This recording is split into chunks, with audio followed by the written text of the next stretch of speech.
wabarakatuh.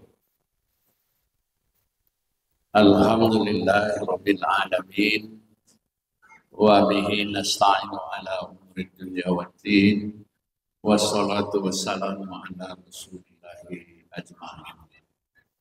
Rabbi shrah li sadri wa yassir li amri wahlul 'uqdatam min lisani yafqahu qawli. A'udzu billahi minasy syaithanir rajim. Bismillahirrahmanirrahim. Inna fi khalqis samawati wal ardh wa ikhtilafil laili wan nahari la ayatin li ulil albab allazina yazkuruna Allaha qiyaman wa qu'udan wa 'ala junubihim wa yatafakkaruna fi khalqis samawati wal ardh Rabbana ma khalaqta hadza batila subhanaka faqina adzabannar. Shadaqallahul azim.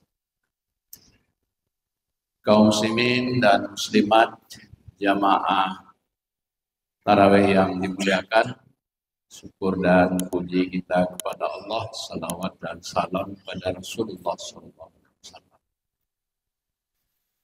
Kajian kita malam ini mengangkat surat Ali Imran ayat 190 sampai 197.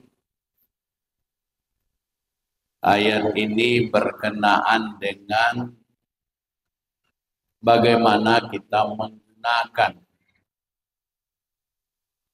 cara-cara berpikir yang sesuai menurut ajaran Allah Al-Quran. Siapapun dalam kedudukan apapun, dalam kapasitas berapapun, setiap tindakan, perbuatan yang akan dilakukan biasanya melalui pertimbangan pikiran. Semakin rumit pekerjaan itu, semakin lama dipikirkan. Artinya berpikir itu satu kebutuhan semua orang. Oleh karena dia menjadi penting dan strategis kedudukannya,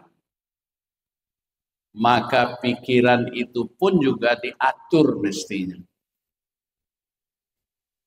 Sehingga banyak sekali penutup ayat, akhir ayat, afala ta'qilun, afala tadabbaru, ya ulil absar, ya ulil nuha. Isinya semua menggugah agar kita pandai menggunakan pikiran. Maka logika ilahi yang dimaksud oleh judul kita ini ialah bagaimana kita pandai menggunakan pikiran. Sebab hari ini karena salah pikir, sesat pikir, yang tadinya baik bisa menjadi buruk. Yang tadinya benar bisa menjadi salah. Yang jelas-jelas curang dikatakan baik. Itu semua permainan pikiran yang disesatkan atau yang menyesatkan. Maka menduplikasi, memperbaiki, menata agar pikiran kita ini sejalan dengan syariat agama, maka ayat tadi relevan untuk kita ingatkan. Ada 3 kata kunci penting untuk menata agar alam pikiran kita, perasaan kita, cara kita mengambil kesimpulan, cara kita mengambil sikap, cara kita memilih pun mesti terbimbing dengan itu. Satu itu tadi dari ayat 190 sampai 191 itu la ayatil li ulil albab, menciptakan, menghadirkan, memperbaiki cara berpikir kita menjadi berpikir ulul albab. Mufassir banyak menafsirkan kata ulul albab itu dengan kecerdasan yang sempurna. Dasar-dasar mengambil kesimpulan, mengambil pilihan, menentukan sikap kita dengan pikiran yang sempurna. Sebab pada dasarnya manusia ini netral.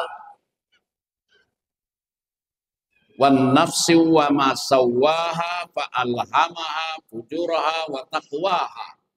Manusia yang sempurna ini kadangkala masuk kepadanya informasi negatif, jelek dia. Kadang-kadang masuk kepadanya informasi positif, menjadi baik dia. Dalam kenetralitasannya itu, maka di sini pentingnya menata, mengawal, memimpin agar tingkat kecerdasan kita juga sesuai menurut spirit agama. Apa itu? Allazina yazkurunallaha qiyaman wa qu'udan. Terpadu antara kecerdasan yazkuruna qiyaman, kecerdasan beragamanya, zikirnya, ibadahnya, dengan wayatafakkaruna, dengan kecerdasan intelektual yang berbasis empiris. Nah, itulah indikasi orang dikatakan sempurna. Ibadahnya baik, Ramadannya sukses, kemudian aktivitas-aktivitas keagamaannya berjalan dengan baik, spiritualnya tertata, kemudian rohaniahnya bagus, dengki jauh dari hatinya, sifat-sifat tercela tidak ada, tapi bersamaan dengan itu ya tafakkarun.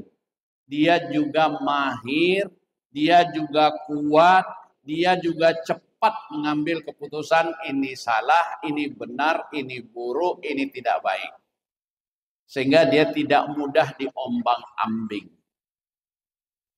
Apalagi di era digital ini, era framing, era viral. Yang viral itu justru yang banyak yang negatif. Sepertinya benar, padahal salah. Sepertinya salah, padahal benar. Keterpaduan. Inilah yang mesti dijaga terus. Maka kegiatan-kegiatan keagamaan termasuk memadukan ibadah sholat tarawih ini dengan tausiah agama, mengisi setiap event-event pekerjaan hidup kita dengan nilai-nilai agama, dengan tausiah agama, itu bahagian untuk ya memadukan, mengintegrasikan, membuat kita hidup dalam suasana yang ulul albab. Pemimpinnya ulul albab, rakyatnya ulul albab, sistemnya ulul albab, rumah ibadahnya ulul albab. Jadi tidak ada yang terabaikan. Kemampuan-kemampuan lahiriah dan batiniah itu menyatu. Ini memerlukan kesungguhan kita untuk menghadirkan satu masyarakat yang tidak materialistik semata, tapi tidak pula fanatik semata. Bergabung padanya kecerdasan yang sempurna. Karena logika ilahi itu menampung semuanya. Ar-Rahmanur Rahim yang ada pada Al-Fatihah, pada Bismillahirrahmanirrahim itu, Allah itu menampung dan memberikan kesempatan kepada semuanya. Yang pasti bagaimana kita memenangkan yang baik di atas yang tidak baik. Yang bisa memenangkan itu adalah ulul albab. Inilah pentingnya cendekia. Inilah pentingnya pembangunan sumber daya manusia. Inilah pentingnya agama yang mencerahkan. Bukan agama yang membuat orang gerah. Ceramah yang membuat orang sehat berpikir kembali di masjid. Bukan membuat orang gontok-gontokan kembali di masjid. Cara-cara seperti ini yang mestinya terus kita bangun. Kedua, pada ayat berikutnya, Rabbana innana sami'na munadiya, dan seterusnya. Kita harus juga bisa menata kehidupan individu dan kehidupan kelompok, serta bahkan masyarakat luas, dari masyarakat yang hanya memadakan, mencukupkan dengan kepentingan-kepentingan lahiriah saja, dengan mendiskusikan, mendialogkannya, membawa serta doa kita kepada Allah. Yad'una, mereka selalu menyatakan kerendah hatiannya sekaligus juga kemampuannya untuk melihatkan kekuatannya. Apa maknanya? Logika ilahi itu dibangun berdasarkan kerendah hatian dan kesediaan untuk tidak merasa lebih hebat bahwa ada yang maha hebat, Allah Subhanahu wa ta'ala. Arogansi, kesombongan itu adalah musuh yang paling dikritik oleh Al-Quran. Kenapa iblis diusir dari sorga? Bukan kurang taatnya iblis, tapi karena sombongnya. Jadi siapapun kita, kapasitas apapun kita, agama, ibadah, doa yang kita ucapkan selama Ramadan ini dan pasca Ramadan setelah terus menerus, mestinya juga menyentuh, membentuk karakter dan perilaku kita. Itu yang kedua. Yang ketiga, logika ilahi itu didasarkan pada kata la yaghurran, gurur. Jangan mudah tertipu. Bahwa ternyata kehidupan ini banyak pernak-perniknya. Ternyata kejahatan itu kadang lebih lihai dari kebaikan. Mengapa orang yang secara ilmu bagus, ibadah bagus, tetapi dia tertipu, gurur dalam kehidupannya? Salah satu sebabnya karena dasar logikanya tidak disandarkan kepada ilahi. Apa bentuk nyatanya Bapak dan Ibu jemaah yang dimuliakan? Ibadah, pengabdian hidup, pekerjaan keseharian kita, kalau tidak dilakukan dengan ikhlas, kalau ada motif keduniaan sekecil apapun, itu berdampak tidak baik di dalam perilaku dan hidup kita sehari-hari. Oleh karena itu diperlukan resilience namanya, ketahanan. Ketahanan jiwa.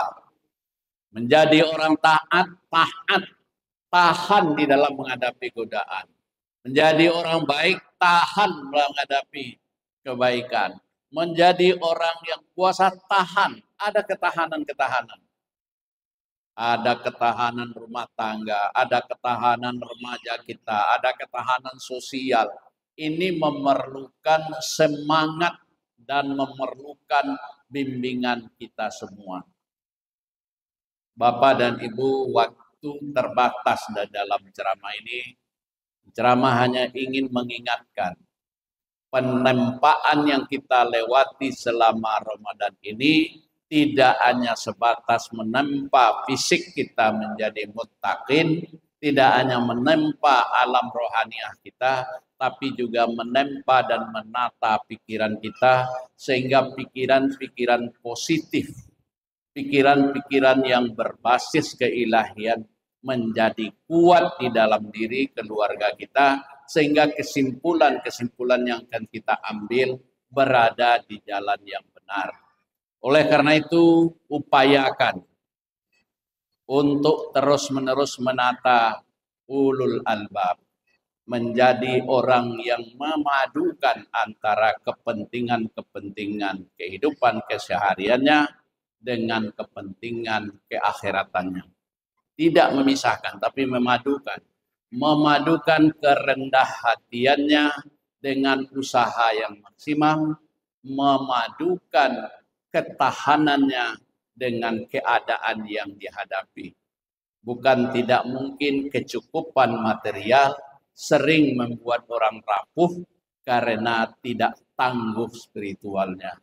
Diharapkan ibadah dengan segala turunannya berdampak pada penguatan logika ketuhanan ini dalam mewujudkan lil muttaqin la'allakum tattaqun. Semoga bermanfaat.